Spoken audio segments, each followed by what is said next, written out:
ఈరోజు దేవుని మాట మత్తయి సువార్త గ్రంథం 24వ అధ్యాయం 29వ వచనం నుంచి. ఆ దినముల శ్రమ ముగిసిన వెంటనే చీకటి సూర్యుని కమ్మును, చంద్రుడు కాంతినీయడు, ఆకాశం నుండి నక్షత్రములు రాలును, ఆకాశమందలి శక్తులు కదిలింపబడును. అప్పుడు మనిషి కుమారుని సూచన ఆకాశమందు కనబడును. అప్పుడు మనిషి కుమారుడు ప్రభావంతోనూ మహామహిమతోనూ ఆకాశ మేఘారూఢుడై వచ్చుట చూచి భూమి మీదనున్న సకల గోత్రముల వారు రొమ్ము కొట్టుకుందురు. మరియు ఆయన గొప్ప బూరతో తన దూతలను పంపును. వారు ఆకాశం యొక్క ఈ చివరి నుండి ఆ చివరి వరకు నలుదిక్కుల నుండి ఆయన ఏర్పరచుకున్న వారిని పోగు చేతురు.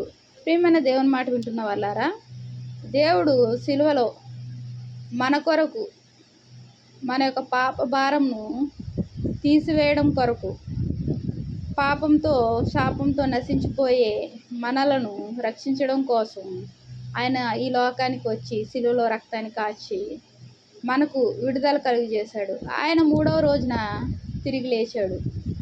మరణాన్ని గెలిచిన మహాగణుడు, దేవాది దేవుడు, సర్వశక్తిమంతుడు, సర్వాన్ని సృష్టించిన సృష్టికర్త.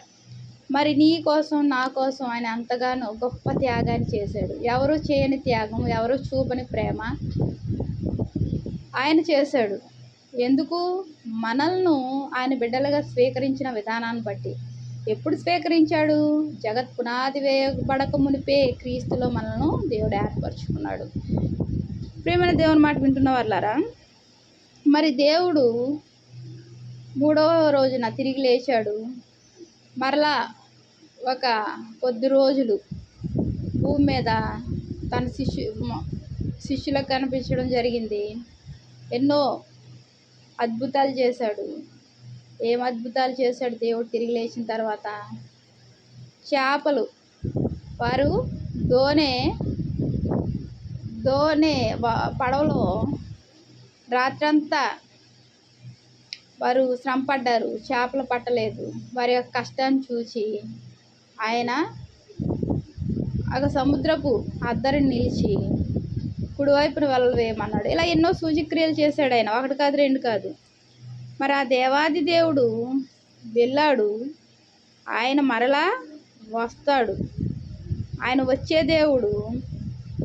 చూడండి ఇక్కడ, అప్పుడు మనిషి కుమారుని సూచన ఆకాశమందు కనబడును. అప్పుడు మనిషి కుమారుడు ప్రభావంతోనూ మహామహిమతోనూ ఆకాశ మేఘారూఢుడై వచ్చుట చూసి భూమి మీదనున్న సకల గోత్రముల వారు రొమ్ము కొట్టుకుందురు.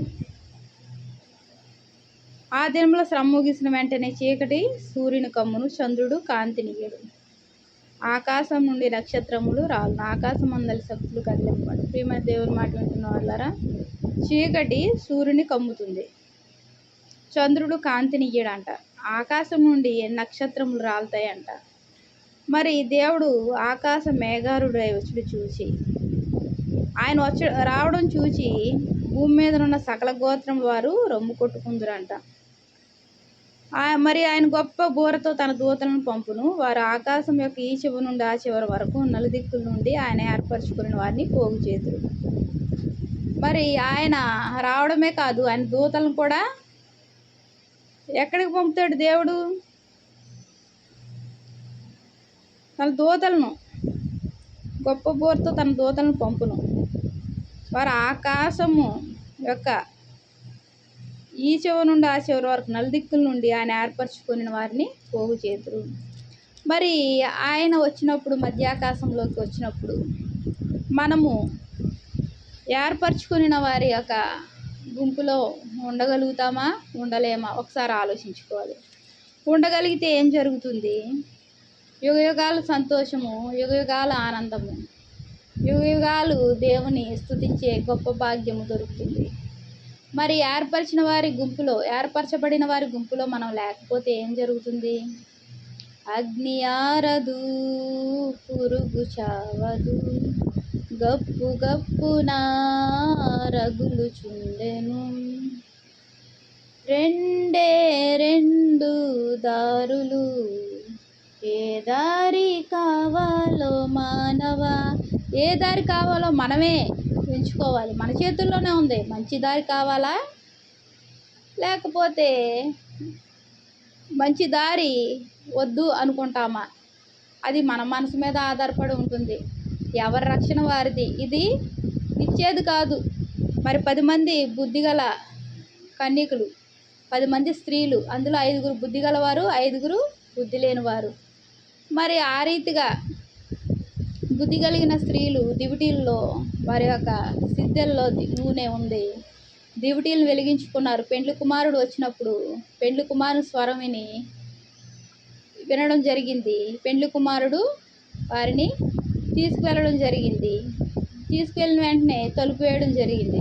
మరి బుద్ధి లేని కన్యకులు బయటే ఉన్నారు. ఎందుకు? వారి సిద్ధెల్లో నూనె లేదు. ప్రియమైన దేవుని మాట వింటున్న వాళ్ళారా, మన ఆత్మీయ జీవితం ఏ రీతిగా ఉందో మనం పరీక్షించుకోవాలి. మన యొక్క ఆత్మీయ స్థితిగతులు ఏ రీతిగా ఉన్నాయో మనము ఒకసారి పరీక్షించుకోవాలి. ఎవరికి వారమే పరీక్షించుకోవాలి. ఎవరి హృదయాలు వారికే తప్ప, వారికి దేవుడికి తప్ప మరొకరికి తెలియదు.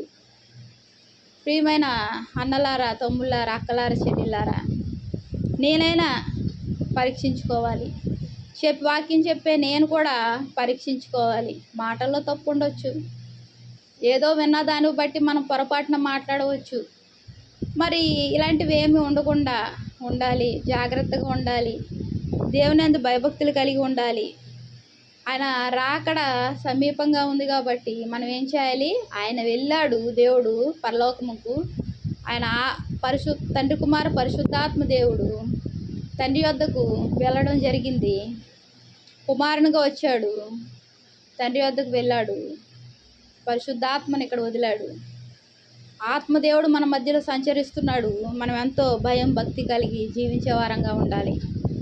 అదే రీతిగా ఏర్పరచబడి ఆయన వచ్చినప్పుడు, మధ్యాకాశంలోకి వచ్చినప్పుడు, తన దూతలను పంపినప్పుడు ఏర్పరచబడిన వారి గుంపులో మనం ఉంటే మన జీవితాలు శ్రేష్టమవుతాయి. మన యొక్క ప్రయాసము వ్యర్థం కాదు.